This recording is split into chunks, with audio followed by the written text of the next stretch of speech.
is not the day you die. It's a wonderful life. You're not alone. The struggle we all own. The devil's real.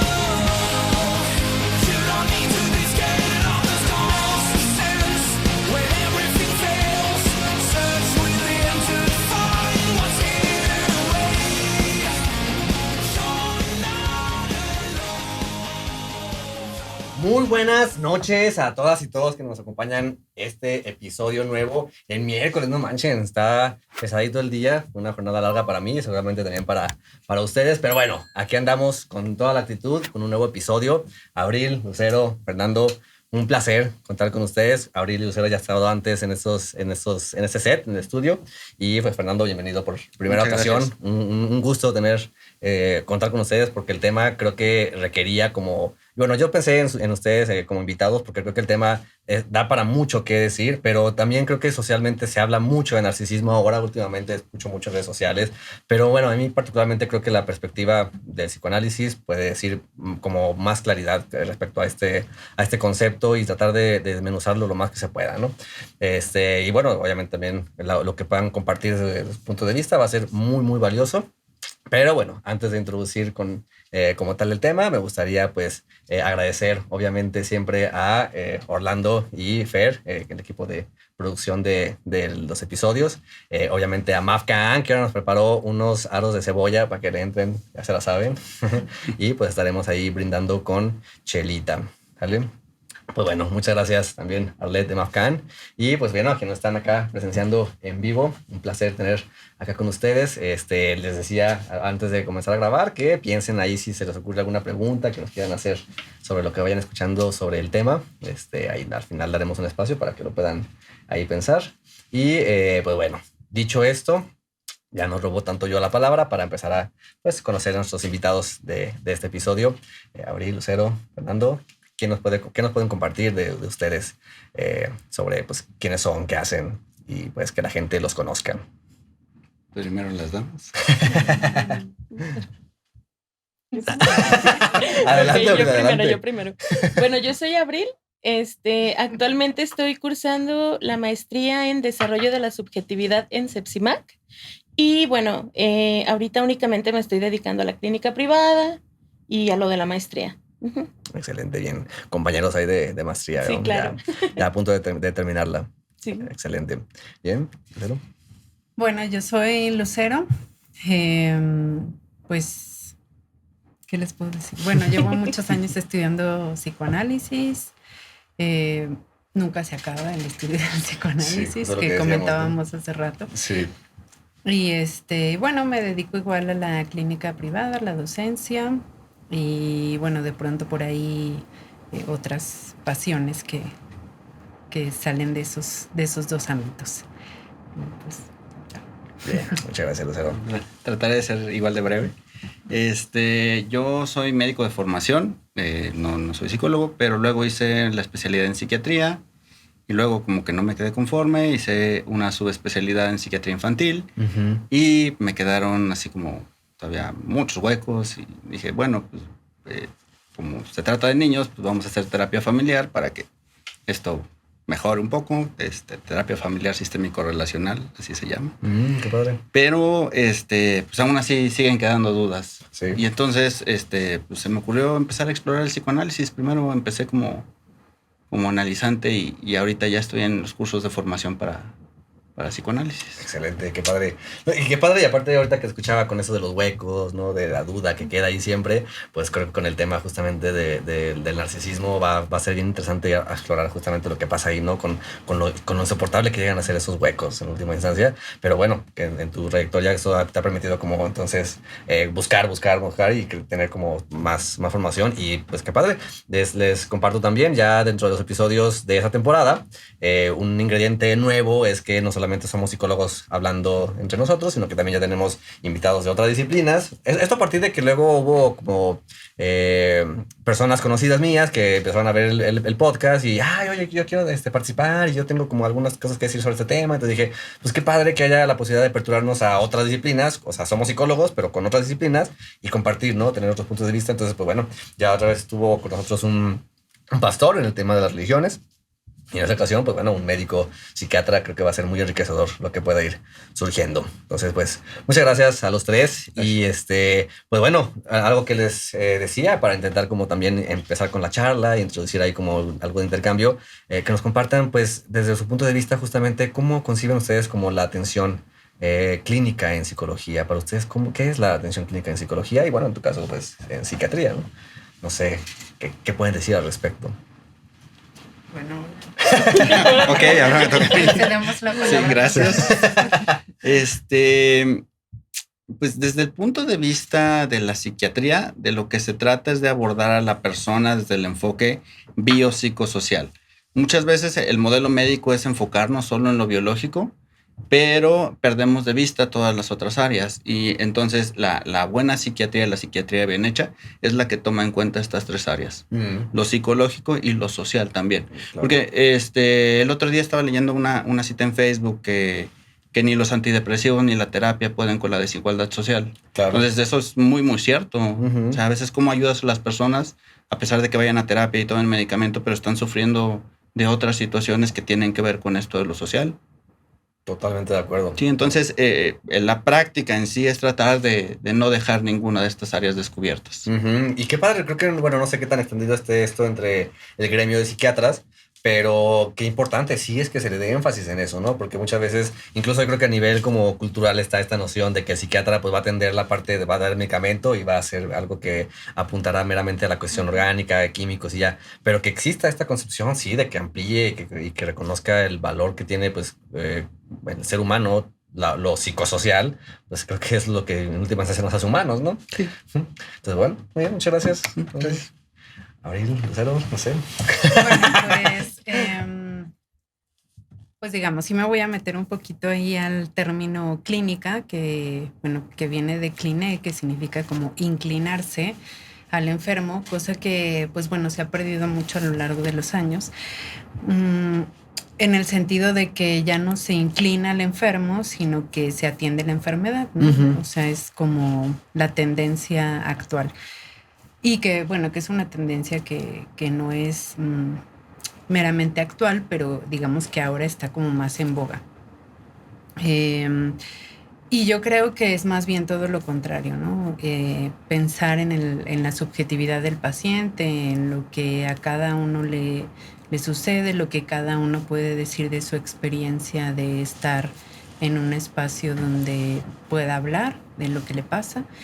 Y no nada más se trata de ir a hablar, desahogarse, vomitar y dejar ahí toda su mierda, ¿no? Sino Ujú. también poder hacer algo con eso. Claro. Y pues bueno, yo creo que por ahí va mi concepción de la clínica. Sí, y está padre eso, porque en última instancia el hecho de que, ligándolo con lo que vamos a ir hablando, ¿no? Sobre todo en la parte tercera con este mito, precisamente de ver más allá de la enfermedad, pues, ¿no? Sino al sujeto que está ahí, que padece ese sufrimiento y que, pues, al último, no es como que sea meramente un trastorno ahí andando, ¿no? Sino que existe toda una historia que está ligada a esa etiqueta que se pretende como atender, ¿no? Pero qué padre eso que nos dices, y creo que va a ser bien necesario ir reconociendo esta parte, pues, a lo largo del episodio, ¿no? De, pues, que el narcisismo también no es un trastorno como meramente una etiqueta clínica, sino que, pues, hay algo más allá de esto, ¿no? Que bueno, no me quiero adelantar, pero creo que por ahí vamos a ir andando. Pero bueno, gracias, Lucero y Ok. Abril. Bueno, yo creo que de entrada lo podría explicar como un tipo de escucha. Un tipo de escucha que es diferente en los diferentes enfoques que hay en la psicología. Y bueno, el psicoanálisis me parece que es un tipo de escucha todavía, o sea, es diferente a otro tipo de escuchas, ¿no? Lo que comentaba Lucero, o sea, en psicología muchas veces se tiende como a enfocarse en el síntoma, a la eliminación del síntoma, pero en psicoanálisis no tiene que ver con quitar un síntoma, ¿no?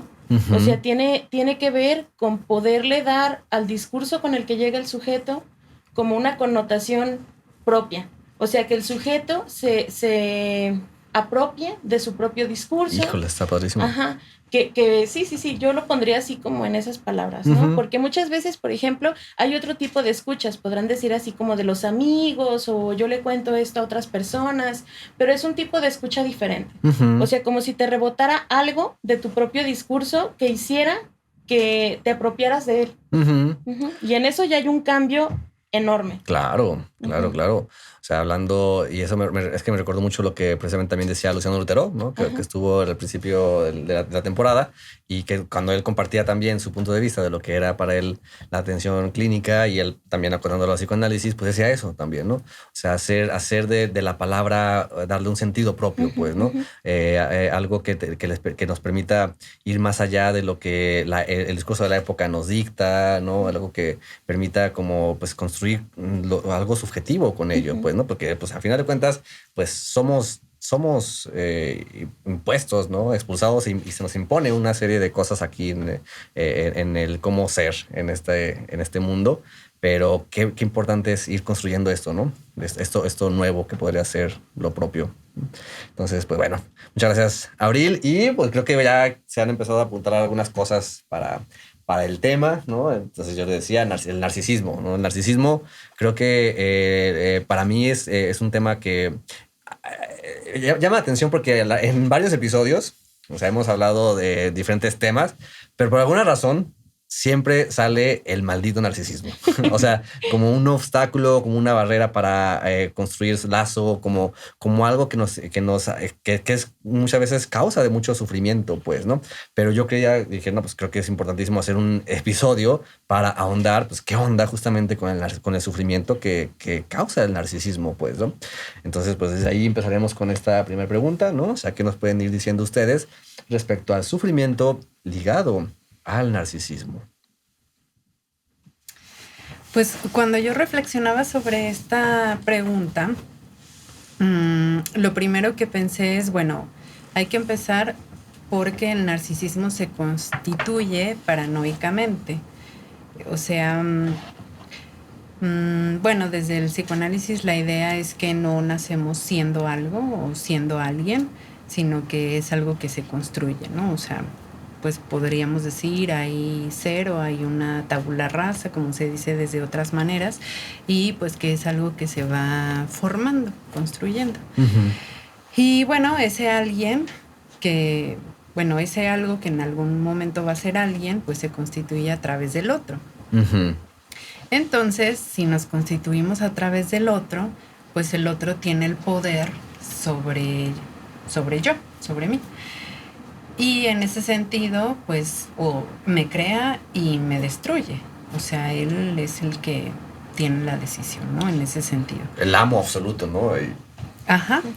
Y entonces por ahí va el asunto de que el narcisismo se constituye paranoicamente. Y yo creo que ese es uno de los puntos desde los cuales hay un sufrimiento pues muy latente, ¿no? O sea, lo podemos ver en un montón de manifestaciones. Obviamente sí, yo me creo lo máximo y pues no sé, la última coca en el desierto, pues ¿quién no va a querer tomarse la última coca en el desierto, ¿no? Ujú. O sea, ¿quién no va a querer lo que yo tengo si soy tan maravillosa?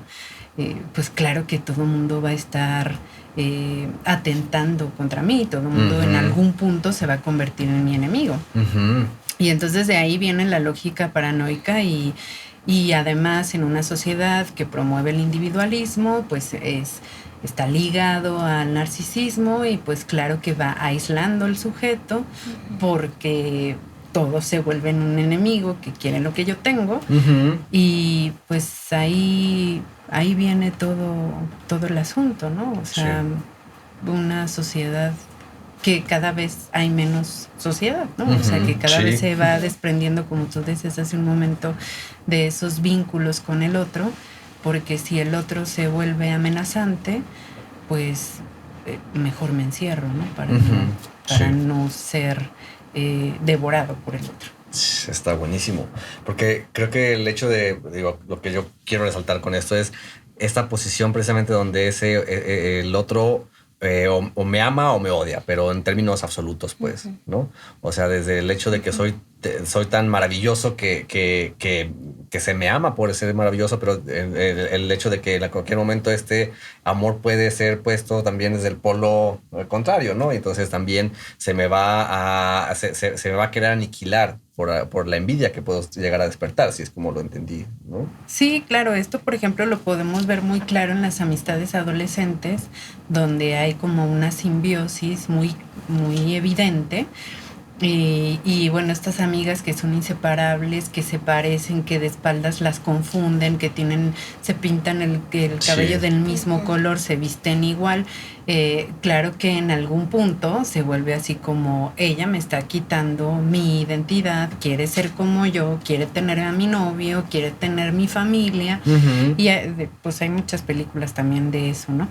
Ahorita me acordé de una mexicana que también es como esta amistad, entonces pues una tiene la familia jodida, y nunca la pelan, y entonces se va con la otra que tiene la mamá bien buena onda y que la atienden, y entonces de pronto se empieza ahí como a esconder debajo de la cama, o sea, como a tratar de vivir ahí sin que la amiga sepa, ¿no? Entonces, bueno, esto es como lo que surge también, ¿no? Como, pues si yo tengo una vida mejor, pues claro que la otra va a querer mi vida y todo lo que yo tengo, ¿no? Uh-huh. O sea, es como muy evidente, creo, en la adolescencia que pueda surgir esto, que alguien que amas tanto se vuelva tu enemigo. Uh-huh. Sí, claro. La polaridad entre el amor y el odio se pone entonces bien evidente ahí, pues, en ese encuentro. Ahora, lo que también creo que es importante resaltar, no sé también si lo que quieren ir compartiendo Fernando y Abril, pero es esta parte constitutiva, pues, ¿no? O sea, creo que es necesario también visibilizar que el narcisismo no es algo que de repente surja como espontáneamente, sino que es algo que viene constituido desde nuestros orígenes, ¿no? Y que es necesario, ¿no? O sea, hasta cierto punto el narcisismo es lo que constituye la subjetividad, bueno, el punto de partida, ¿no? Sí, el punto de partida de la subjetividad de una persona, de un sujeto, vamos. Sí lo entiendo como algo constitutivo, o sea, porque decía Lucero, o sea, un niño nace, pero no tiene nada de ser, hasta que la madre o hasta que alguien le dice qué es lo que quiere que sea, ¿no? Hasta ese momento el niño se apropia de una imagen que no es suya, que es de otro, pero que la asume como propia. Y esa imagen es con lo que se va a presentar ante el mundo. Sí. Pero esa imagen es hasta cierto punto como, yo la siento como entre frágil y entre muy como muy rígida, porque te presentas ante un otro con esa imagen y en el momento en el que se desvela, en el momento en el que se empieza a romper, algo pasa también con el sujeto, ¿no? O sea, siento que el narcisismo, inclusive, bueno, pensándolo como parte del sufrimiento humano, lo pensaría así, como imposibilidad de vincularse con un otro, pero a partir de que, por ejemplo, el sujeto tiene una imagen que inclusive deposita en un otro, pero en el momento en el que el otro no encaja con esa imagen, ahí hay algo que se empieza a fragmentar, ¿no? Claro. Hay algo que se empieza a fragmentar. Y yo me acordaba, por ejemplo, en un texto, no recuerdo cuál es el nombre el título de la obra, pero es de Byung-Chul Han. Y en uno de sus textos decía que la sociedad es cada vez menos sociedad por los vínculos narcisistas que tenemos con nosotros. O sea, a partir del narcisismo es la imposibilidad de vinculación con un otro. Sí. Y a partir de eso, pues viene mucho sufrimiento, ¿no? Totalmente. Sí considero importante diferenciar entre el narcisismo normal, sano y el narcisismo patológico. El narcisismo normal siempre es constitutivo. Si nosotros vemos un bebé, al bebé solo le importa comer y dormir. No le importa quién satisfaga sus necesidades, solo le importa ser satisfecho. Vamos evolucionando y entonces llegamos a preescolar, en donde son mis juguetes, no los voy a prestar. Si llega un hermano, automáticamente es el enemigo porque tengo que compartir con él, porque tengo que compartir con ella. Y es este pensamiento egocéntrico de mi maestra solo me quiere a mí, mi mamá solo me quiere a mí, mi papá solo me ve a mí. Pero conforme el niño avanza, por ejemplo, en la etapa escolar, entonces ya se pierde esto, se convive con el mundo exterior, se empieza a trabajar en equipo, se forman lazos. Entonces pudiéramos decir que las personas adultas que tienen un trastorno narcisista se quedaron en un estado involucionado, se quedaron con un fallo en el desarrollo. Sí, yo creo que es la parte también necesaria de visibilizar. ¿Quieres decir algo? Muchos, ¿no?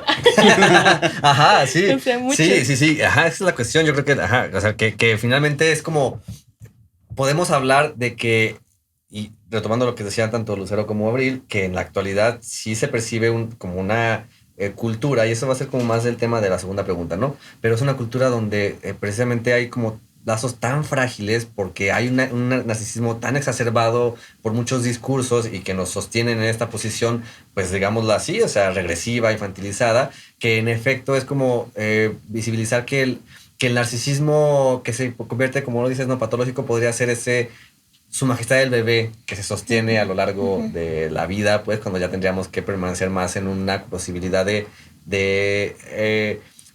irrumpir con esa imagen que decías, que escribías tú como al mismo tiempo entre rígida pero al mismo tiempo frágil. Pues es que sí, o sea, a la hora de que yo te escuchaba y decía, es como si fuera una imagen de cristal, ¿no? O sea, una imagen de cristal en ese sentido, o sea, que es como pues, rígida, dura, pero que cualquier cosa la puede fragmentar, ¿no? Y bueno, creo que la tarea también dentro de la Constitución, por lo que escucho, es pues que se fragmente esa imagen, ¿no? O sea, bueno, no que se fragmente, sino que se pueda como agrietar, hablando de a través de la grieta, ¿no? No sé qué dicen. En el caso de lo más sano posible. Sí. Es que ya en la clínica, cuando hablamos de narcisismo severo, si lo fragmentamos, se desestructura y se psicotiza. Y las depresiones más severas que he visto son de narcisistas que reciben dosis de realidad. Y habría que pensar si no son melancolizaciones, ¿no? Probablemente. Porque más bien entendería como el narcisismo como una imposibilidad de hacer un duelo. O sea, como la imposibilidad de poder asimilar una pérdida. Porque nunca lo ama. No, el narcisista es incapaz de amar en ningún momento. No ama. O solo ama una sola cosa que es muy rígida.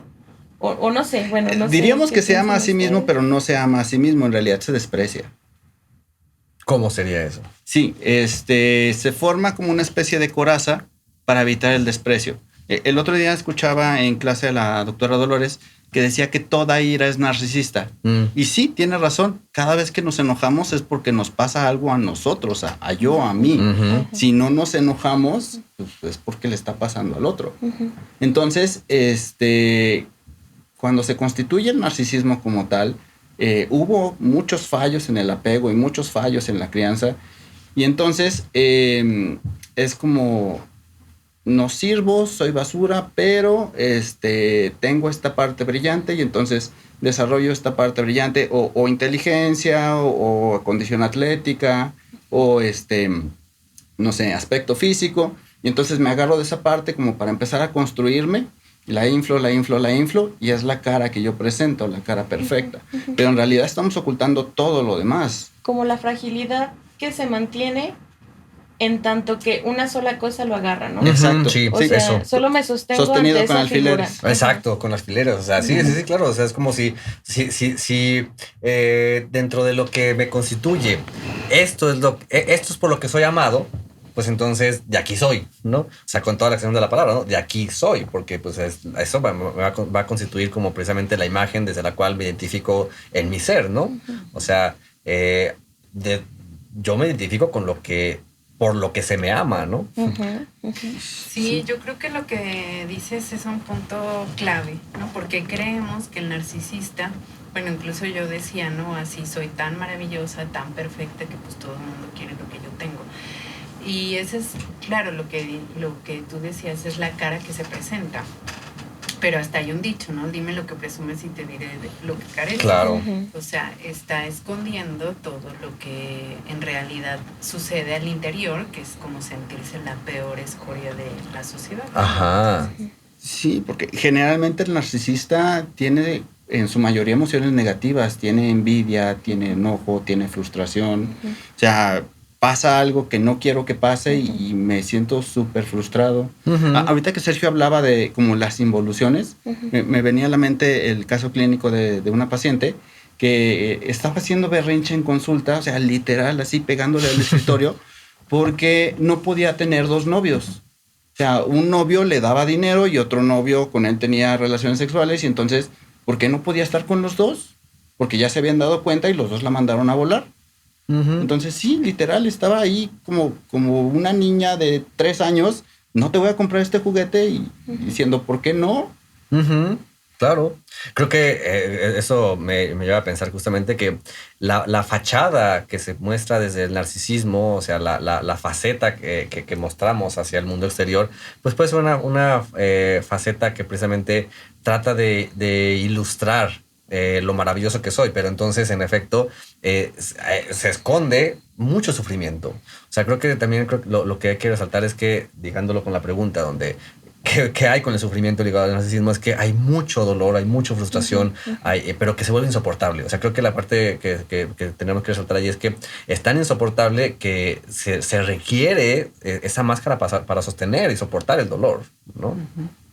Sí, ahora si volvemos a la idea de que es una imagen de cristal que se intenta sostener y fortalecer, pues tan justamente es de cristal por todo lo que hay, ¿no? O sea, que no se sostiene por sí misma, sino que necesita buscar modos de sostenerla. Y el modo de sostenerla es a partir de una imagen ideal, ¿no? La imagen ideal que te venderá un discurso que es algo. Claro. Y entonces buscas que el otro te reafirme esa imagen ideal porque tú no puedes reafirmarla, no puedes sostenerla. Claro. Creo que ibas a decir algo. Siempre se requiere que te regresen lo que tú piensas de ti, ¿no? O sea, eso es inevitable. Ujú. No sé, o sea, siento que, por ejemplo, no basta con que tú pienses que eres tal cosa. Necesitas que los demás te lo reafirmen para saber que eres eso. Pero si los otros, o sea, jamás van a pensar como tú piensas, o sea, siempre va a haber cosas que se muevan por fuera y esas cosas que se mueven es por lo que, bueno, no por lo que se genera, pero siento que a partir de eso está como la fragilidad del narcisismo. Ujú. O sea, nunca te van a regresar lo que tú quieres que te regresen. Y en tanto eso viene el sufrimiento. Sí, tú pides una imagen de perfección, Ajá, pero ajá. jamás te la van a Sí, regresar porque no jamás, es perfecto. Exacto. Y ante eso, pues se siente angustia. Claro. Una angustia que es muy difícil de lidiar. O sea, yo creo que si tomamos en cuenta lo que luego dice Freud, ¿no? Y entonces también creo que Lacan lo llega a afirmar, esta parte de que la angustia es una alarma, ¿no? O sea, una alarma ahí donde se aproxima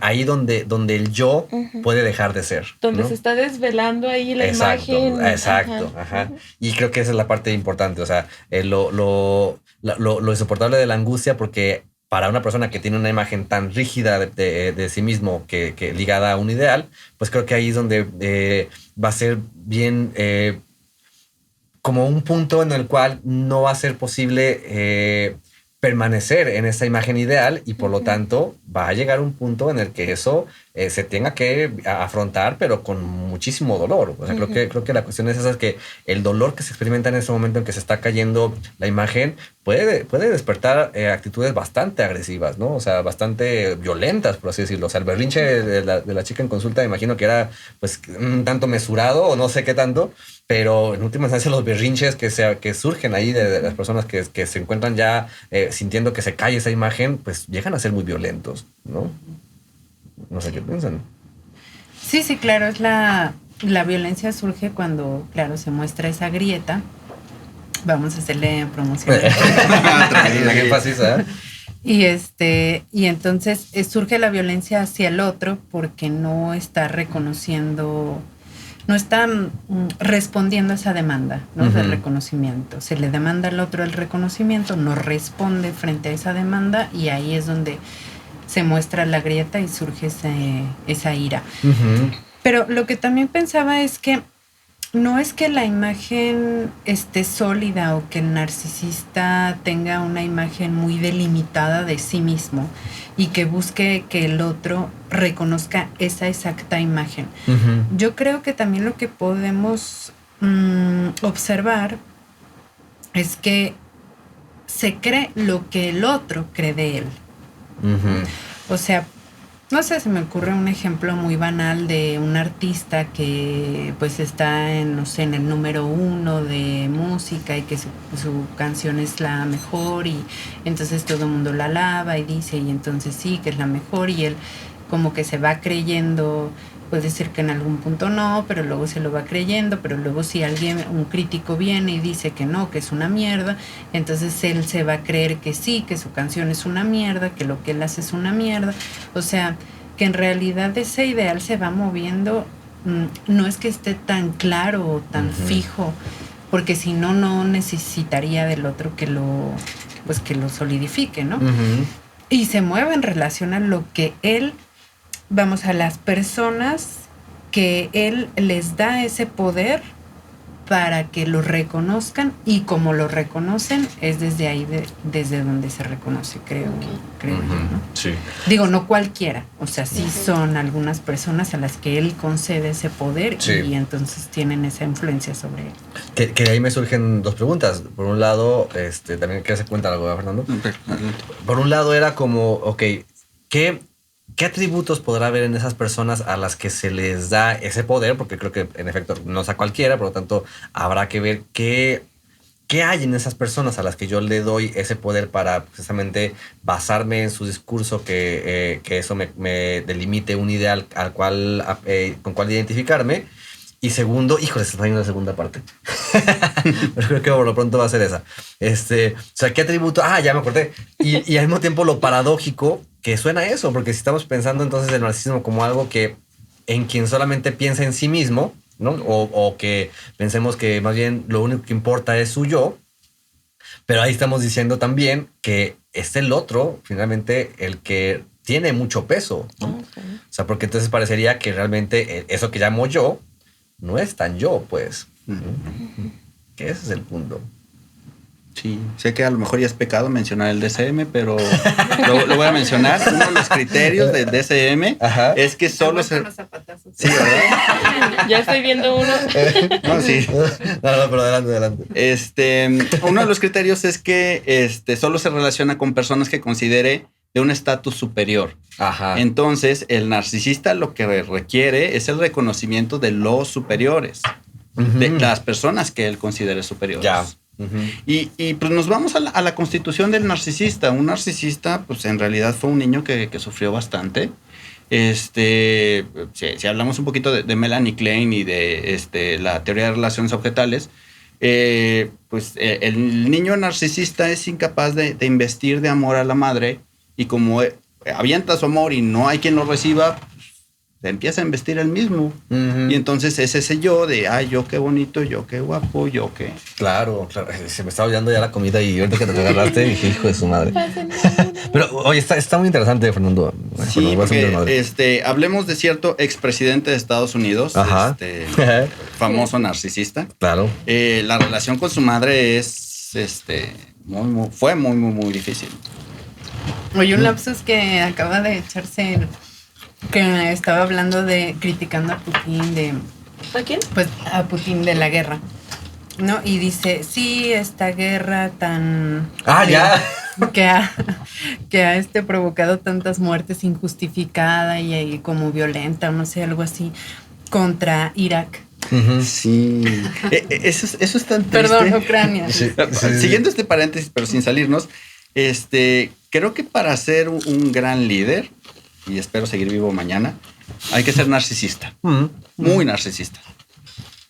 Creo que Freud, en el texto de Psicología de las Masas, el análisis del yo habla justamente de eso, ¿no? O sea, creo que las masas buscan seguir precisamente una figura con la cual identificarse, ¿no? Que perciban como ideal. Y esa figura requiere sostener un discurso con mucha carisma, pero justamente o sea, creérselo como una verdad absoluta, ¿no? Y para creer en una verdad absoluta se requiere una dosis de narcisismo impresionante, porque creo que algo también propio del narcisismo es lo insoportable que es la incertidumbre, ¿no?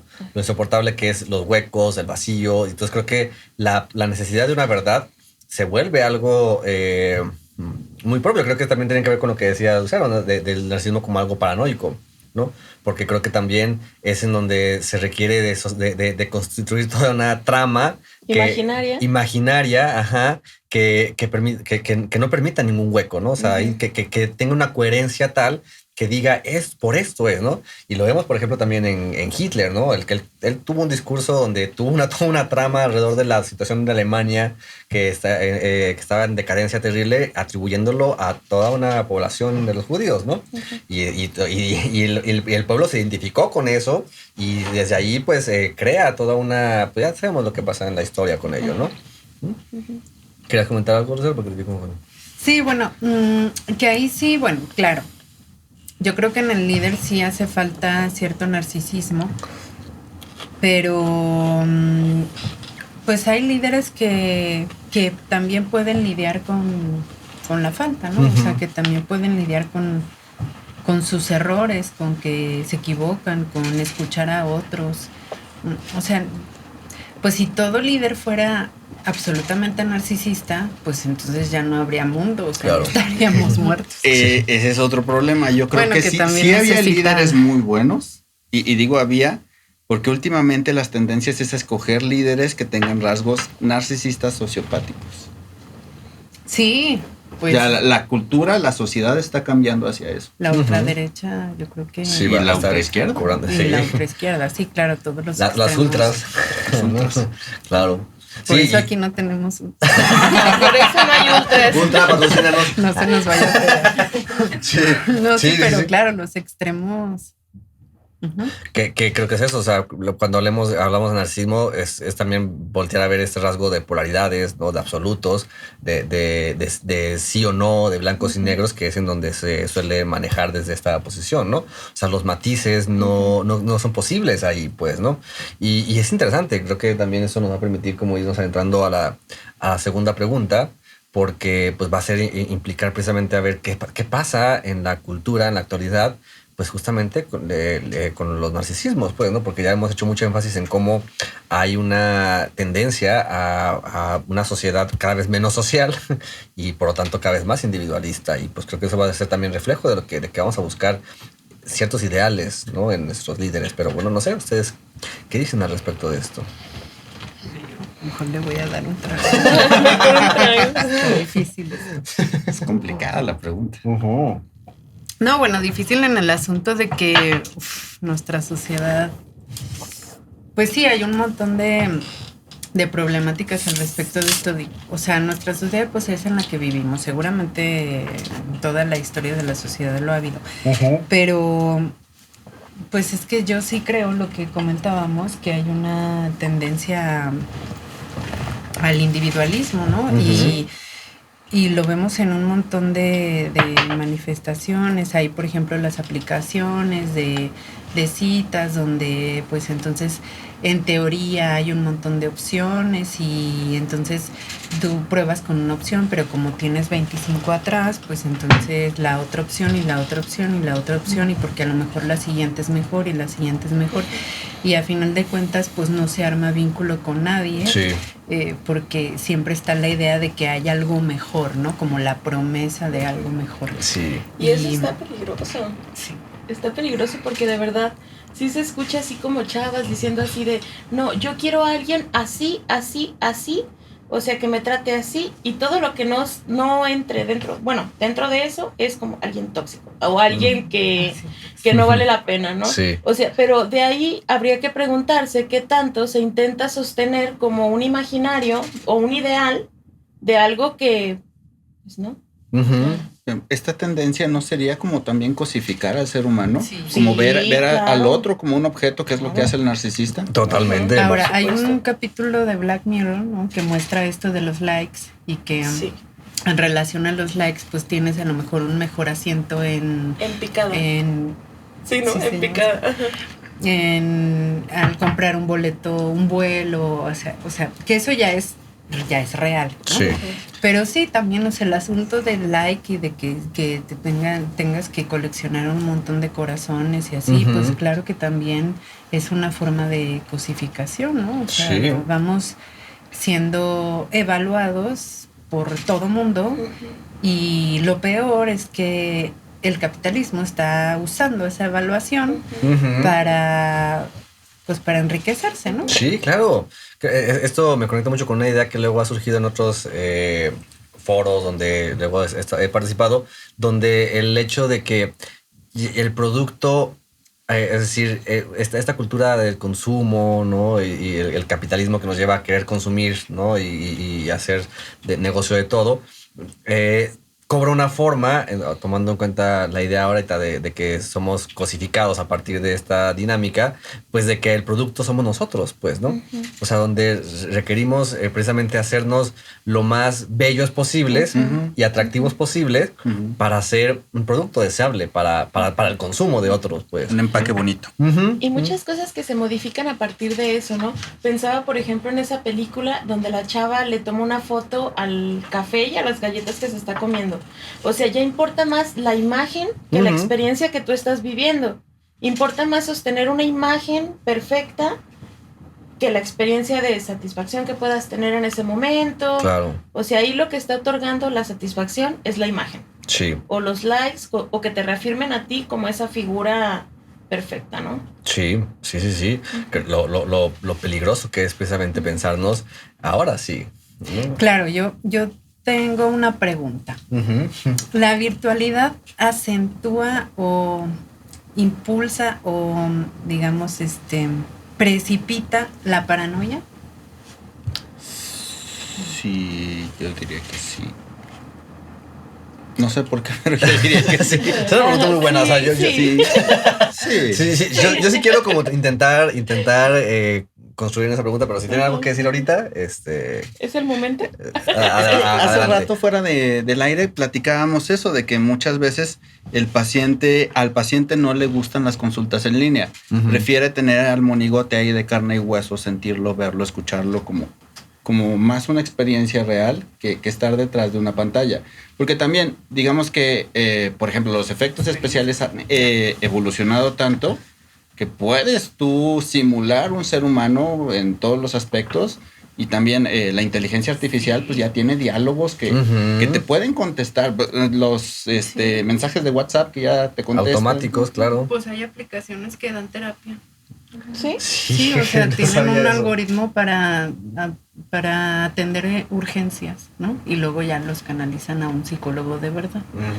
Qué peligroso. Sí, de verdad, quién sabe, ¿no? Peligrosísimo, claro. O sea, porque creo que la tendencia con la tecnología, pues que apunta precisamente a hacer de lo humano como una mezcla con lo cibernético, pues, ¿no? O sea, esta mezcla bien bizarra que se está presentando y que en Black Mirror nos lo reflejan en muchos episodios, y lo peligroso que es, pero aún así, ahí vamos. Y abordando ahorita la pregunta, Lucero, yo creo que de alguna forma, ligándolo con lo que decíamos en un principio de la paranoia, como esta mezcla del amor y el odio de por medio, yo creo que definitivamente la enfatiza. O sea, no sé si como tal pudiéramos decir que se precipite o cuál sea como el papel que juega ahí, pero yo creo que sí se pone mucho en juego esto, porque creo que cuando estamos en las redes sociales no tenemos como tal cual pues la cara de los demás, pues no tenemos la presencia de los otros, sino que son... lo que te quieren mostrar. Exactamente, lo que te quieren mostrar, y las representaciones que nos hacemos de eso en la cabeza, y es una búsqueda insistente del amor de ellos, ¿no? Sí. Ahorita que estábamos hablando, me viene mucho a la mente una frase del Dr. Kember, que es de los que más ha estudiado sobre narcisismo, que dice que los narcisistas no tienen amigos, tienen fans. Y entonces para el narcisista es como muy difícil entablar una relación de amistad, porque se espera que con tus amigos seas recíproco, ya que en algún momento necesiten de ti, tú necesites de ellos. Y en cambio, el narcisista solo quiere que lo admiren. Ajá, como definiendo el fan como eso, ¿no? O sea, alguien que te admire, ¿Sí? alguien que te ame incondicionalmente, y sin embargo también, volviendo a la idea, está a un paso de ser odiado, pues, ¿no? O sea, porque también creo que en redes sociales, y algo que va muy ligado también con las cuestiones del estado anímico que se pone ahí en juego en estas interacciones, es que es la angustia de ser odiado. Y en redes sociales hay también un desborde del odio bastante poderoso. Sí. Pero sí que precipita como ciertas particularidades de lo que decía Lucero. Yo pensaba, por ejemplo, bueno, hay muchas personas que esperan recibir un like de todas las personas que tienen como agregadas. O sea, en WhatsApp ya se puede inclusive ver si la otra persona está conectada. O sea, ese tipo de cosas sí generan, pues, bastante. Es que yo lo pensaba también en el sentido de que ahorita que decían ustedes que lo real, bueno, lo real en este Contra lo virtual. contexto. No han terminado de Sí, no, Es lacaniano. como- Lo real acá. Como el discurso insiste en que no creas la imagen que te muestra, ¿no? Primero es, la imagen vale más que 1000 palabras y ahí eso ya es viejísimo, ¿no? Que pues que creamos la imagen, que la imagen muestra más de las palabras, etcétera. Y ahora es como no te creas la imagen, ¿no? O sea, es como seguramente está engañando. Ujú. Entonces, lo pensaba en ese sentido de que se vuelve paranoico porque pues si tú no puedes creer en la imagen y se supone que vas a creer en lo real, bueno, en el encuentro real, pero hay una mayor resistencia a tener ese encuentro real porque implica también que yo me pongo ahí, o sea, no nada más voy a ir a ver al otro, sino que el otro me va a ver a mí. Ujú. Entonces también es como, pues no puedo creer lo que hay ahí, Ujú. eso es mentira. Y yo cómo sé si es una persona real, qué tal que es un bot o qué tal que es un algoritmo que me Ujú. está contestando algo. Un catfish, Y- ¿no? Ajá, o un estafador de Tinder, o sea, Sí. un montón de cosas que acentúan esa y luego entonces implicar, ahora, conocer a ese otro.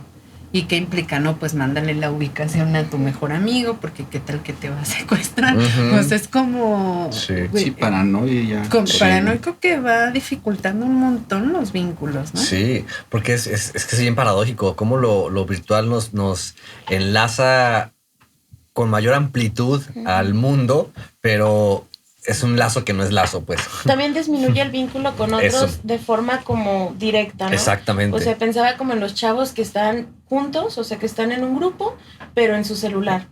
O sea, pues ahí no hay ningún tipo de vínculo, Claro. ¿no? La O gente sea, que se está en una les hace misma más casa y se manda fácil, mensajes. Pero se les facilita más relacionarse por medio de lo virtual Ujú. que tenerse que, no sé, exponer o... Sí, o sí, sea, sí. ujú. Y el efecto de eso, digo, ya como ligando también al tema del narcisismo, es eso, ¿no? O sea, es que pues hay una preocupación excesiva por la imagen, hay una preocupación excesiva por lo que el otro, retomando lo que decíamos en la primera parte, o sea, por lo que el otro, por lo que quiero que el otro reconozca de mí, pues, ¿no? Ujú. Y creo que el espacio virtual ofrece un terreno, pues, en el que es muy relativamente sencillo intentar buscar insistentemente esta imagen, al punto que se vuelve obsesivo. El uso de filtros en Sí. las redes sociales es filtro tras filtro, tras filtro, tras filtro. Ya cuando conoces a la persona en realidad es Nada que ver. quién eres tú. Sí, claro. Ajá. Sí, sí, sí. Finalmente es la imagen, como toda imagen, ¿no? Como el propio yo, pues es un engaño, ¿no? Y creo que es la parte que pues favorece que no exista un auténtico lazo ahí, pues, ¿no? Pues porque es como intentar hacer de ese encuentro un encuentro que me reafirme, más allá que intentar abonar y construir ahí, ¿no? Lo que se puede surgir. Lo que me lleva también con preguntarme dentro de esta misma pregunta, o sea, cómo esto impacta, o sea, cómo el narcisismo se pone en juego también en los vínculos de pareja en la actualidad. Porque creo que en la actualidad los vínculos de pareja se han vuelto algo bien complicado. O sea, desde el tema del matrimonio, que va a ser el próximo episodio especial. Pero justamente, o sea, ¿qué piensan ustedes del narcisismo en los vínculos de pareja?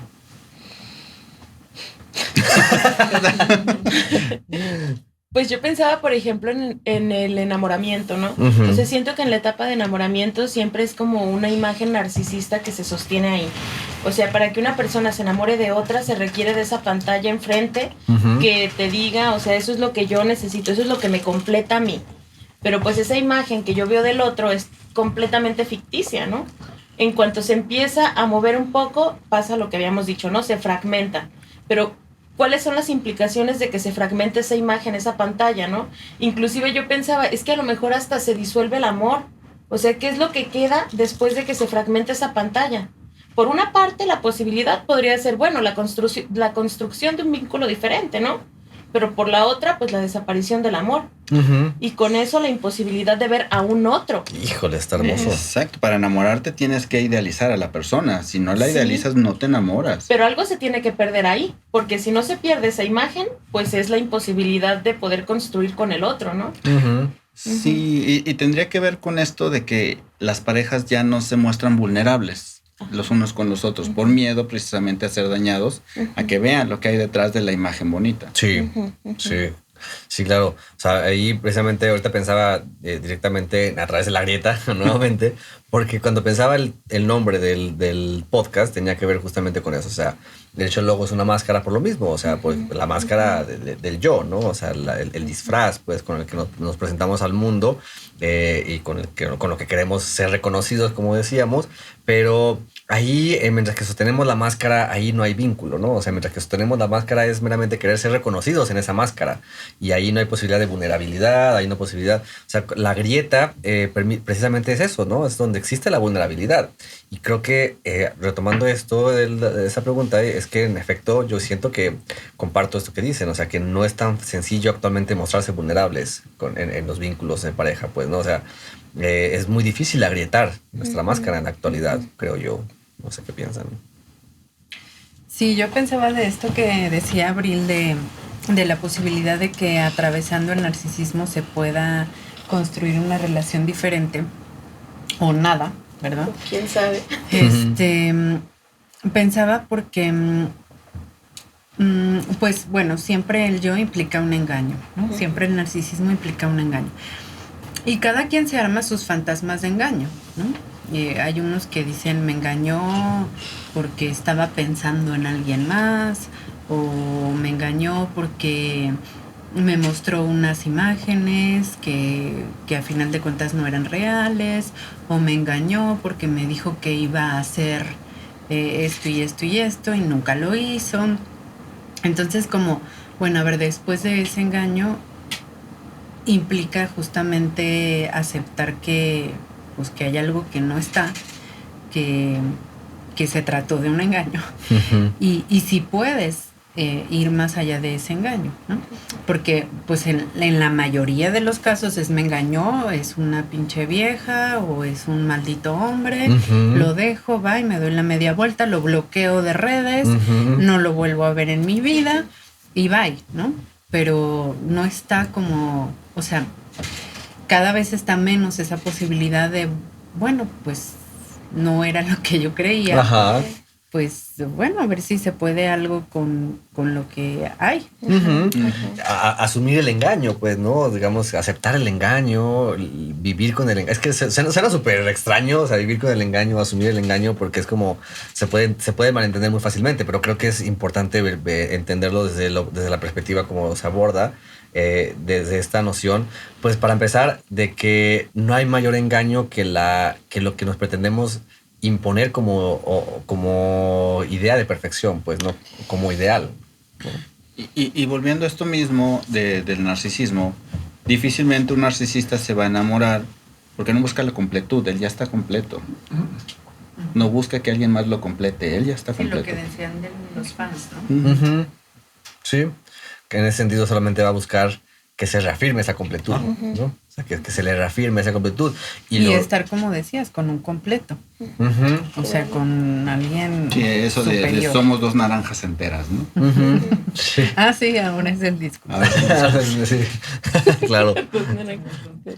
Y el punto que en eso es eso. O sea, creo que una de las cuestiones de lo que pasa con quien insiste en buscar meramente ser reconocido como perfecto a través del otro, es que cuando el otro en efecto no le regresa eso, cuando el otro pues desde su propia subjetividad y su propia individualidad tiene su vida, tiene sus gustos, sus intereses, su diferencia, volvemos a la parte violenta que surge ahí, pues, ¿no? ¿por qué no soy tu todo? Ajá. Sí. Ujú. Sí, pues dicen que de los crímenes más terribles son los crímenes pasionales, ¿no? Ay, sí. O sea, se fue con alguien mejor que yo. Lo insoportable que es eso. Y Porque creo que si hablamos de la polaridad que se pone en juego en el amor y el odio, es que sin el amor en su polo más absoluto, pues estaría esta intención de completud, ¿no? Del ideal, de la admiración, ¿no? De ser endiosado, ¿no?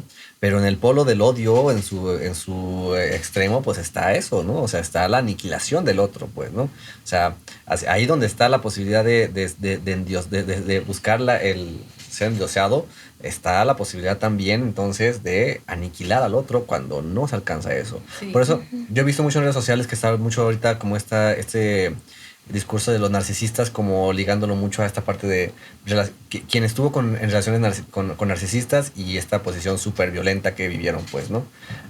Como una situación de mucha destrucción ahí de por medio.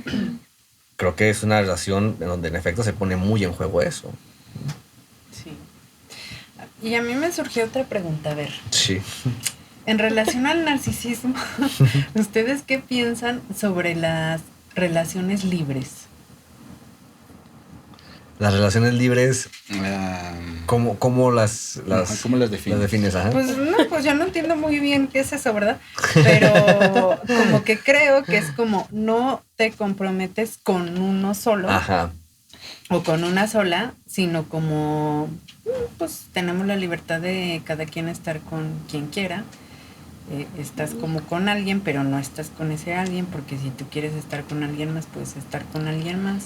Y si te enamoras como en el camino de alguien más, pues estás con ese otro alguien en una relación libre y luego vuelves a... O sea, no sé, Sí, yo sí, entiendo sí. así como... Pues también es una imposibilidad, ¿no? O sea, es una Sí. imposibilidad de poder crear un vínculo con un otro. Al fin y al cabo termina siendo lo mismo. Sí. Es como un vínculo muy fugaz. Vínculo yo sin diría. vínculo. Ajá, sí, es como algo que se sostiene de forma... es que no encuentro la palabra. Se viene fugaz porque no suele sostenerse ni perdurar, pues, ¿no? Como... Es que puede ser frágil, puede ser como... O sea, la noción de que es algo que no alcanza como a construirse ahí algo, ¿no? Simplemente como que viene una satisfacción de ciertos placeres, ¿no? De ciertos disfrutes juntos, sea sexual, sea compartir X experiencias, pero no hay una intencionalidad de construir, de decir, aquí voy a hacer una edificación de algo como pareja, pues, ¿no? Y es que yo pensaba esta pregunta por lo que tú decías de no mostrar esa vulnerabilidad. Como que a final de cuentas no terminas como de mostrar con alguien una vulnerabilidad porque pues no hay ningún compromiso, entonces pues sí, como que a medias con todos, ¿no? Claro, no hay intimidad, pues, pero te veo que quieres decir algo. No, inclusive por el decir así de yo no quiero volver a sentir, o sea, el rompimiento que tuve con alguien, o no quiero volverme a sentir así, no quiero volver a estar enamorada, entonces evito todo contacto con un otro, ¿no? Pero pues no deja de ser una vinculación entonces únicamente contigo. No deja de ser narcisista eso. Cambiamos Porque- la puntuación. No quiero volver a sentir. Sí, Termina la oración. sí. Pero ahí está como de todas formas, o sea, te enfrentas con algo que tiene que ver contigo. Y O también sea, lo pensaba por esto del engaño, ¿no? Ah, pues al cabo ya sé que me va a engañar. Sí, está mejor poniendo el ya cuerno. no me enfrento. La paranoia también de estar mejor de ya por no me medio. enfrento a eso. Ujú. Sí. Porque el encuentro con un otro siempre va a ser matizado, ¿no? O sea, siempre va a tener como cosas que te van a hacer sufrir, cosas que te van a generar Placeres, Sí. disfrutes. Sí, pero en eso pues siempre va a atravesar algo doloroso. Pues el encuentro con un otro se supone que, bueno, debería de tener pérdidas para ti mismo. O sea, no todo es bonito, no todo es felicidad. Hay momentos en una pareja en la que requieren tener como discordancias. Ujú. Y esa es la parte también como fundamental, ¿no? De una posición narcisista y es lo difícil que es tolerar la diferencia con el Exacto. otro, pues, ¿no? O sea, porque pues al final en el vínculo que se crea no es más que una intención de crear una extensión del yo, ¿no? O sea, de que el otro sea más yo, o sea, sea como precisamente en esta intención de que me siga reconociendo, pues no es más que sea una extensión del yo que no va a soportar la diferencia. Y si un vínculo que sea como perdurable eventualmente nos va a encontrar con la diferencia, con el desencuentro, pues va a ser algo que no va a ser tan fácil de soportar, pues, ¿no? Y si estamos hablando de una sociedad cada vez más individualizada, que nos impone cada vez más este discurso del amor propio, Que ¿no? tú puedes solo, que no necesitas a nadie. Eso. Creo que ese discurso es súper peligroso. Peligroso. Sí. O sea, muy extendido, ¿no? Muy extendido y tendrá algo de valor. Ya lo exponía en algunos videos que hice. O sea, algo de valor en tanto que, pues sí, el autocuidado, ¿no? Y lo que implica saber poner sus propios límites. O sea, creo que el discurso del amor propio puede muy fácilmente concebirse desde lo que es el desarrollo de la subjetividad, nada más que el amor propio está como súper simplificado y súper reducido a términos muy pop, ¿no? Sí. ¿Y no sería más desde el punto de vista del consumo? Por lo que está pasando últimamente, por ejemplo, en las plataformas, que ya no te dejan compartir tu cuenta con tus amigos. Ah, ¿Cómo, caray. cómo? Ah, claro. Sí, o sea, ya hay restricciones para que solo el internet de tu casa, solo de ahí puedas activar tu Netflix o tu... ¿En serio? Sí, bueno, lo han intentado poner, pero pues, les bajan los suscriptores en cuanto lo imponen. Ok. Sí. Qué cañón. Y creo que, pues, o sea, bueno, si vamos a abordar, creo que lo que muchas veces se piensa a la hora de narcisismo y se piensa como esta egolatría, ¿no? Y esta idolatría hacia sí mismo, pues ahí no es tan fácil entonces pensar que el vínculo pueda llegar a ser algo pues soportable. O sea, el encuentro con el otro se vuelve difícil, se vuelve complicado, o sea, al punto en que pues no, o sea, no va a haber lazo ahí, pues. Con el otro como otro. Porque si el otro es una extensión tuya, pues claro que lo toleras. Ajá, exacto. Y lo toleras. Sí, No lo amas. sí. Lo soportas. Lo soportas. O te ajá. soporta. O te soportas. De la relación de dos narcisistas. Ajá, exacto. Pero bueno, si les parece, vamos ya con el mito, ¿no? Porque nos fuimos ya con muy largos con esto y creo que se ven cosas bien interesantes y siento que hay cosas ya que me quedo con ganas de decir, pero se nos va a ir el tiempo. Entonces, vamos con la tercera parte, que ya es el mito. Y le decía, pues un mito que ya se abordó en otro episodio, pero creo que ahorita la participación de Fernando como psiquiatra podría permitirnos, pues, tener como una perspectiva, pues, un poco más profunda, o no sé cómo decirlo. Tiene que ver justamente con eso, con que los psicofármacos son el mejor remedio para los problemas mentales o anímicos o como los quieran llamar. Entonces, pues no sé, ¿qué piensan de eso? Voy a usar mi carta de psicólogo honorario y diré depende. Depende. Depende. Ajá. Mucho depende de la gravedad de los síntomas. Depende si hay personal suficiente para atender esa situación, por ejemplo, en contextos rurales. Depende si el paciente quiere o no quiere recibir terapia. O sea, si vamos a estudios, guías y todo, lo mejor siempre será combinar fármacos y terapia. Ujú. Pero también, caso por caso, pues ya dependerá. Me viene mucho a la mente ahorita recuerdos de Vietnam. El caso de un paciente que tenía una depresión muy grave. Ya habíamos intentado 2-3 esquemas de antidepresivos, no jalaba. Y entonces le dije, oiga, Juanito, Pedrito, ¿por qué no empieza a ir a terapia? O sea, usted trae una historia de abuso, maltrato, bla, bla, bla. No, doctor, yo no quiero ir a terapia. Oiga, pero pues la única alternativa que me deja desde el punto de vista médico es pues, la terapia de electroshocks, o sea, darle TEC. Ujú. Sí, mándeme a TEC. No quiero ir a terapia. Y entonces, pues sí, me quedé así, obligado no va a ir. Claro. Nah, ni siquiera va a haber efectos si va obligado, pues, ¿no? Exacto. Y eso está bien cañón, o sea, porque sí, o sea, creo que hay una, no sé qué piensen ustedes también, Abril Lucero, pero el hecho de que exista, pues ¿a qué creen que responde esa resistencia en muchas personas, en efecto, a pues acudir a un espacio terapéutico, incluso al punto de preferir ser electrocutado y con tal de no asistir a un espacio de escucha y donde se va a hablar de lo que pasa? Pues yo tengo la idea, que seguramente ya es una idea que muchos otros han tenido, que vamos como como que en algún momento muy anterior a nuestra época, la palabra era ley, ¿no? O sea, los contratos eran de palabra, no hacía falta firmar algo. Si tú decías, sí me comprometo a esto, sí voy a comprar esta casa, sí voy a trabajar para ti.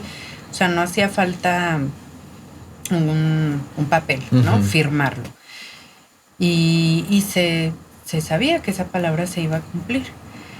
Después surge el momento de la imagen vale más que 1000 palabras, ¿no? Ujú. O sea, ahora el asunto está en que todo está puesto en la imagen. Ujú. Y yo creo que ahora la imagen está quedando fuera y más bien los ideales se están rompiendo y ya no hay nada de qué sostenerse, pues ya Ujú. ahora estamos como en un momento de lo crudo, ¿no?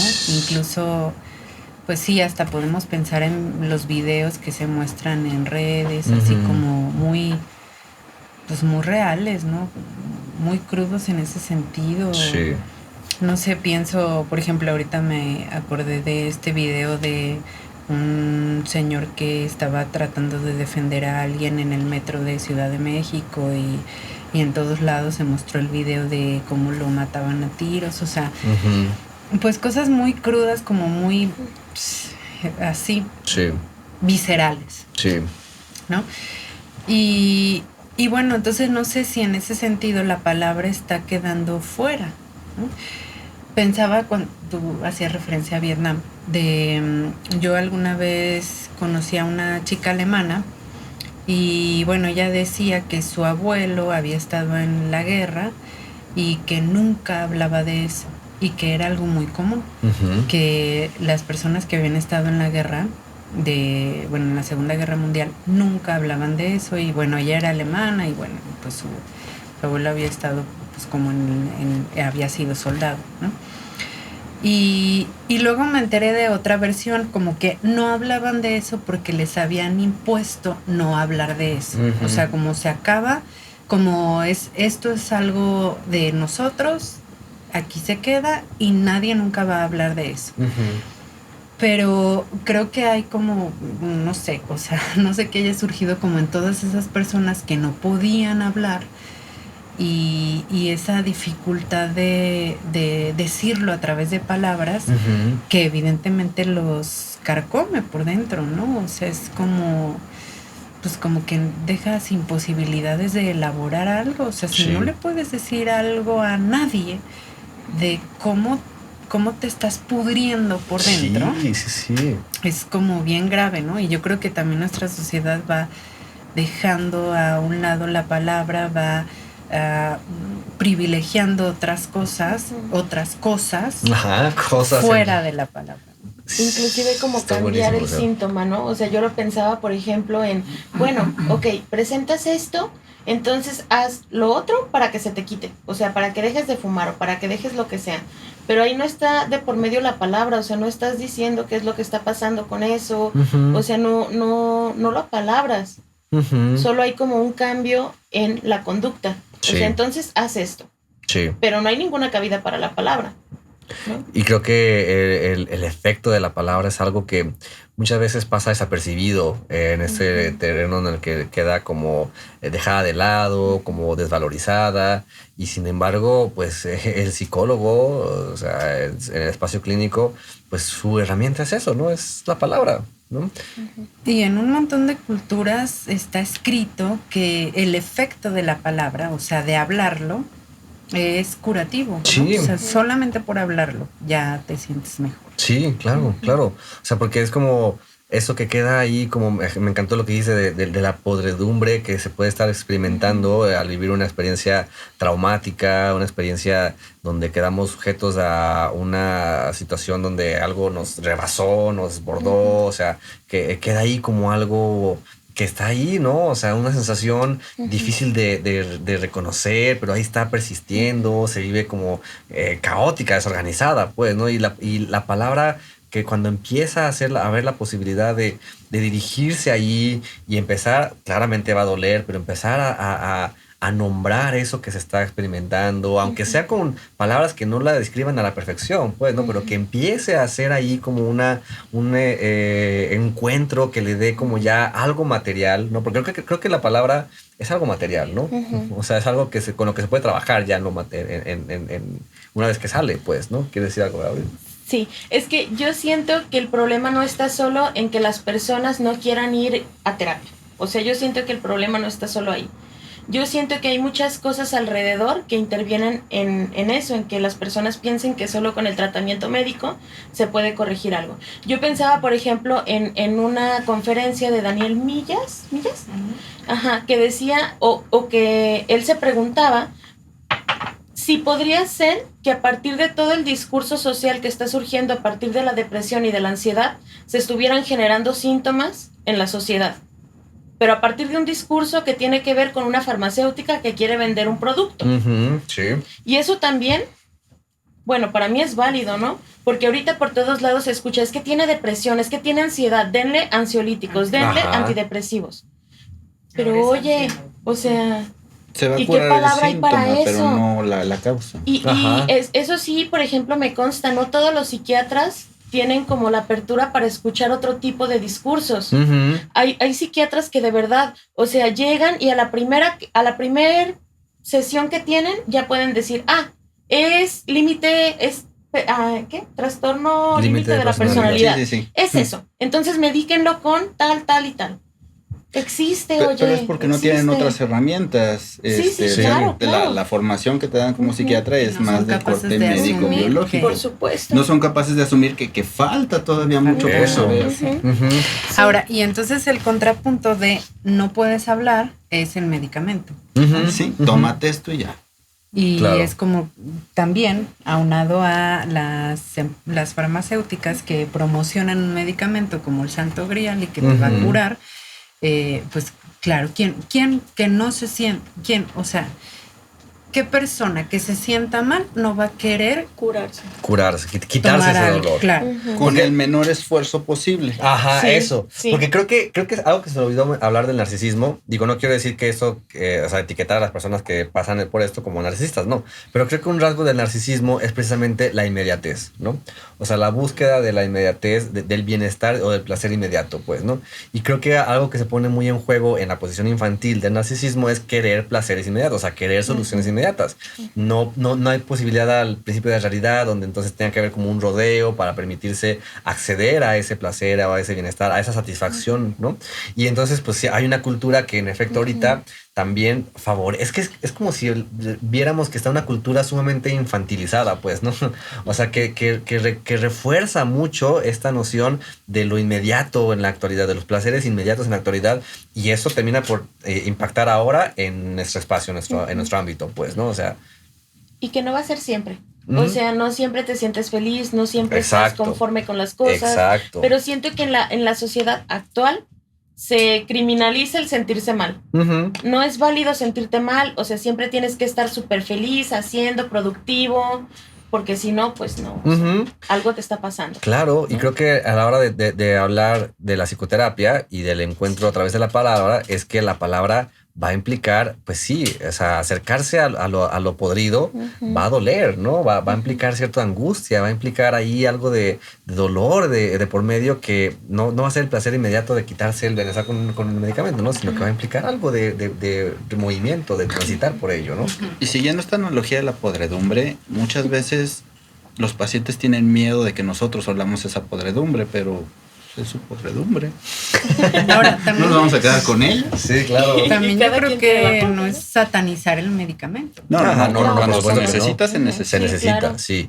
Sí, creo que es importante eso. O sea, creo que por algo existen, ¿no? Como todo en la cultura tiene algo de valor y creo que por algo, digo, tiene un beneficio, ¿no? O sea, lo dijiste en algún momento. Creo que su efecto, digamos, en casos en los que no hay de otra, donde los síntomas son sumamente severos, creo que ahí tienen algo de lugar, ¿no? Es que me imagino, por ejemplo, un señor de una ranchería en Asientos que fue criado hacia la antigua, Sí. que tiene una depresión muy, muy severa, pues no se va a poner a hablar de su mamá y de su papá y de todo el dolor que eso significó. Claro. Es su cardiólogo le receta un medicamento que pues le empieza a caer bien, se siente un poquito mejor, ya se muere feliz.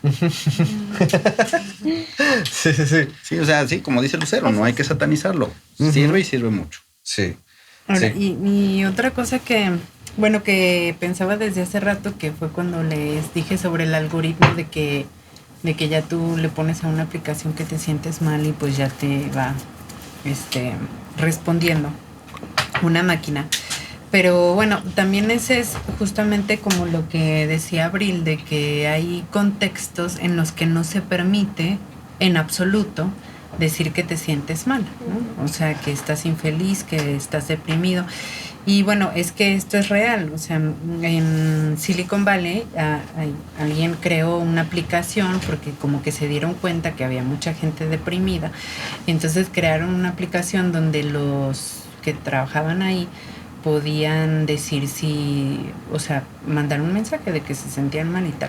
Y entonces esta aplicación lo que hacía era detectar, o sea, tenía un algoritmo para detectar los casos de suicidio así como muy... ¿Inminente? Bueno, de ideación suicidio muy inminente. Exacto. Y yo escuché un testimonio pues de un gerente de una de esas empresas. Y él era japonés y él decía, es que en mi cultura pues no está permitido. Y además, si yo le decía a mis jefes que yo me sentía mal, me iban a correr.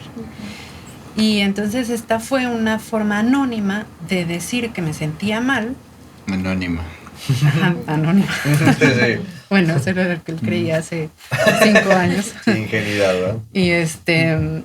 Y entonces a partir de ahí él pudo tratarse, pues, o sea, como que pues ya entonces detectaron que ideación suicida, bueno, ya total de que lo trataron y todo, y él decía pues que ya pues que se pudo tratar y que de todas maneras lo corrieron, pero que pues encontró otro trabajo, ¿no? Y que bueno, que tuvo que enfrentar a su familia y decirles que tenía una depresión y pues que sí fue muy duro, pero bueno, o sea, es como... Sí, o sea, las dificultades que surgen en la actualidad de poder asumirte vulnerable, ¿no? Y justamente a raíz de este narcisismo. Sí, sí, claro. O sea, es que es eso. O sea, creo que de sostenernos en este lugar, y es algo que salía en el episodio de las religiones, o sea, de sostenernos en un lugar donde los narcisismos prevalezcan y la posibilidad del lazo no se explote, no se favorezca, digámoslo, pues nos estamos dirigiendo a la autodestrucción. O sea, porque pues el lenguaje, la palabra, el intercambio de la palabra es lo que hace el lazo social y es lo que nos va a hacer humanos y es lo que nos va a permitir como pues seguir construyendo como humanidad. Los narcisismos, algo que me llama mucho la atención y que me encantó o sea, me encantó y al mismo tiempo como que me inquietó cuando lo leí, es que pues el narcisismo termina siempre en la autodestrucción, ¿no? O sea... Narcisismo de muerte, como diría André Green. Sí. O sea, porque me encanta esta noción entonces de que si el narcisismo entendido como el ideal y el ideal que nos impone ese otro, ¿no? Desde su deseo, desde lo que ese otro deseaba de nosotros, pues el deseo es su falta, ¿no? Identificarnos con su ideal, o sea, identificarnos con ese deseo es identificarnos con la falta, con el vacío, con la nada, y es pues dirigirnos a eso, ¿no? A la nada, a la muerte. Y traduciéndolo eso a la cultura, ¿no? Si vivimos en una cultura hiper individualizada, pues sí, o sea, se entiende que tengamos estas noticias, ¿no? De artículos que ya salen cada vez más constantes de que el mundo se está acabando, pues, ¿no? Pues no es de sorprenderse. O sea, vivimos en una cultura que se está cayendo a pedazos por esto. ¿Qué podemos hacer? Pues creo que queda muy bien claro que el valor de la palabra es un recurso que necesitamos, ¿no? El diálogo, el encuentro, precisamente para hacer de las diferencias algo pues manejable, tolerable, incluso como herramientas de construcción de lo nuevo, de algo nuevo, pues, ¿no? Pero bueno, no sé si les parece que por acá dejemos, ¿no? Y pues ya. Ya. No sé si acá, que nos escucharon acá en vivo, tengan alguna pregunta, alguna inquietud, si hubo alguna cuestión ahí que quisieran como que profundicemos. Ahora es cuando lo puedan hacer. Yo tengo una pregunta. Adelante, Sofi, ¿verdad? Sí. Adelante, Sofi. Mi pregunta es, bueno, comentaban hace rato que quizá el narcisista es muy difícil que llegue a un análisis o a alguna terapia, pero hay narcisistas que llegan. Entonces mi pregunta es, ¿qué hará que llegue un narcisista a tratar sus asuntos en un análisis? Muy buena pregunta. No sé qué piensan ustedes. Los narcisistas que han llegado son obligados por otros. Al menos conmigo. Yo siento que no necesariamente. Yo siento que en todas las personas, independientemente de la estructura, me atrevería ahorita a decirlo, hay algo narcisista. Sí. Ujú. O sea, Es constitutivo. Sí. sí, sin pensarlo mucho, pero inclusive, o sea, en la neurosis hay narcisismo y hay muchísimos neuróticos en terapia, en análisis. Ujú. O sea, no creo que sea algo como excepcional que llegue, Sí. ¿no? Yo creo que ahí vale la pena quizás como poner un poco de teoría Ajá. y abordar precisamente como el narcisismo. O sea, hablamos de que es como que existen todas las estructuras técnicas porque es constitutivo y por lo tanto creo que tiene que ver con cómo se lidia con el deseo, lo que nos va a estructurar de una forma u otra, o sea, con la falta, ¿no? ¿Cómo se lidia con la falta en última instancia? O sea, la falta tiene que ver mucho con el narcisismo, porque el narcisismo no tolera la falta, no tolera el hueco, no tolera el vacío, la incertidumbre. Entonces, cómo se acomoda eso en la historia es lo que va a determinar una estructura u otra, pues, ¿no? Por eso se dice que hay narcisismo en todos, pues, ¿no? Pero creo que muchas veces se entiende como el narcisismo perverso, ¿no? Ujú. O sea, el narcisismo el narcisista que en efecto que se coloca desde este lugar de disfrutar de la angustia del otro, ¿no? De provocar, de hacer sufrir el otro y gozar con eso, pues, ¿no? Y ahí es donde puede haber como esta noción, sí, de que es muy difícil que esa persona, como, digámoslo, como un trastorno narcisista, acuda a terapia por voluntad propia, ¿no? Al menos que se ve amenazada algo de su propia como imagen de por medio, creo yo, ¿no? No sé qué dicen ustedes. ¿Lucero? Tengo que ver a Lucero. No sé qué dicen ustedes, Lucero. Sí, bueno, es que también depende a qué vaya, ¿no? Porque puede ir a que le reafirmen esa imagen narcisista, ¿no? De la víctima, por ejemplo, ¿no? Un montón de refugios de mujeres que han sufrido violencia y entonces van como, sí, pues pobre de ti, y bueno, se reconoce como la víctima, a final de cuentas nunca sale de ese ciclo, pues digamos se rehabilita relativamente hablando, sale como una persona ya sin heridas físicas y demás, pero pues vuelve al lugar de la víctima, ¿no? Ujú. O sea, ya fue reconocido en este refugio como el lugar de la víctima, pues va a ir con un hombre que también la victimice y pues ahí toda la sociedad la sigue reconociendo en el mismo lugar. Entonces también depende a qué vaya, ¿no? O sea, puede ir como a que no haya ninguna diferencia, ningún cambio, que todo siga igual. Y pues sí hay un montón de psicólogos que trabajan desde ahí, ¿no? O sea, desde reconocer ese mismo lugar y entonces ahora también como es el amor propio, ¿no? Como tú decías, pues la autoestima, hay que reforzar la autoestima porque si no Sí, ya sé. vas a quedar con una mala persona y pues tú eres la buena persona que debes de saber que eres tan maravilloso que necesitas un maravilloso.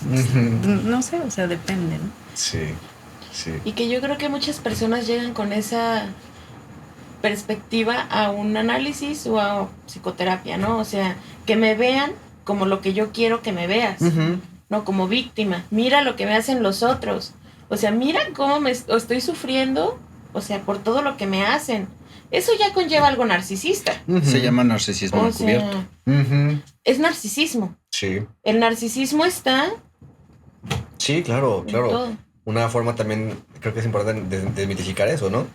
Ujú. Que existan los narcisistas y yo. Ay, y O sea, aparte yo. Todos los demás que son narcisistas, pero yo no. ¿Sí me explico? O sea, no, creo que es importante. Creo que una labor importante en la psicoterapia, sobre todo en el psicoanálisis, es precisamente darle con todo al narcisismo. La doctora Dolores, ¿no? Un saludo si nos ve. Ella tenemos referencias de ella, porque nunca lo ha dicho ella tal cual o no, creo si lo he dicho alguna vez en clase. Todos estos programas yo creo que alguien a mí. Sí, alguien la Sí. menciona. Como Dolores dice. Sí, sí. un referente. Es que es un claro, referente, no manches, claro. sí. Sí, no, y ella es, o sea, dice, con el narcisismo duro. O sea, ahí ataca, bueno, no ataca, pero es como así, o sea, ahí no hay forma de darle como suave, ¿no? O sea, es con el narcisismo, con todo, porque el chiste también es eso, es derribar mi posición narcisista en el mundo, o sea, es derribar mi posición en el que yo busco ser reconocido insistentemente en esta imagen que me dio un ser para dar lugar a la falta y desde ahí, de esa falta, pues abonar a un nuevo sentido, ¿no? No puedo deshacer de lo que se me dio como las cartas que me otorgaron para hacer en este mundo, ¿no? Pero ¿qué otras cosas puedo hacer con eso que se me dio? Pues, ¿no? Implica derribar esa imagen, implica, hablando de la metáfora esta, de la analogía esta del cristal, ¿no? Pues implicará quizás fundir ese cristal para volver a hacer algo distinto con ello, pues. Duro, pero aguas con lo que mueves ahí. Sí, ¿no? claro. O sea, hay que tener cuidado con lo que se toca. Sí, porque pues también eso es algo que sostiene, ¿no? Entonces, si no, eso se cae y vámonos, ¿no? O Pero sea, puntito y asterisco, aguas. sí, depende de la estructura clínica también ahí, ¿no? Sí. Pero bueno, muchas gracias por la pregunta, Sofía, y te vi con... No, ya se respondió. Ok, perfecto. Bueno, Solita. pues creo que es momento de cerrar. Muchísimas gracias, Abril, Lucero, Fernando. Gracias. Fue una experiencia muy chida. Y pues creo que ahorita nos damos la posibilidad de pues que se compartan sus redes sociales, ¿no? Ajá. O medios de contacto para que los puedan ver contactar quienes nos hayan visto, pero obviamente agradecer nuevamente a Orlando, Fer, Macaán, con ahorita vamos a entrarlas. Es que vi que también hay papitas. No había No visto. se ven, están abajo. Están abajo. Sí, no Están te vamos a abajo. entrar. Pero bueno, muchas gracias a que nos presentaron en vivo y a que nos hayan visto a través de las cámaras. Y pues ahora sí, no sé, Abril, tus redes sociales. Si me acuerdo bien. Porque ahorita ya traigo sí unas. creo. No, es que de verdad casi nunca me acuerdo. Ajá. Creo que es Abril a Carlos en todo. Ujú. O sea, en Instagram, en Facebook, que es lo que tengo. Creo Ok. que está así. Perfecto. Ok. Sí, bueno, mi correo es lucero-holguín@hotmail.com y pues redes sociales ya a través de la grieta. Perfecto. Sí. Fernando. Tengo una página de Facebook que se llama Salud Mental Familiar. Ah, perfecto, mira qué bueno. No conocía. Bueno, para que la sigan, pues. Y pues Sergio González, a mí me encuentran en Facebook como Sergio González, pues Escucha Clínica. En Instagram estoy como Sergsins, pero eso es como más cosas, nada importante ahí. En TikTok sí síganme. Ahí bailo. No.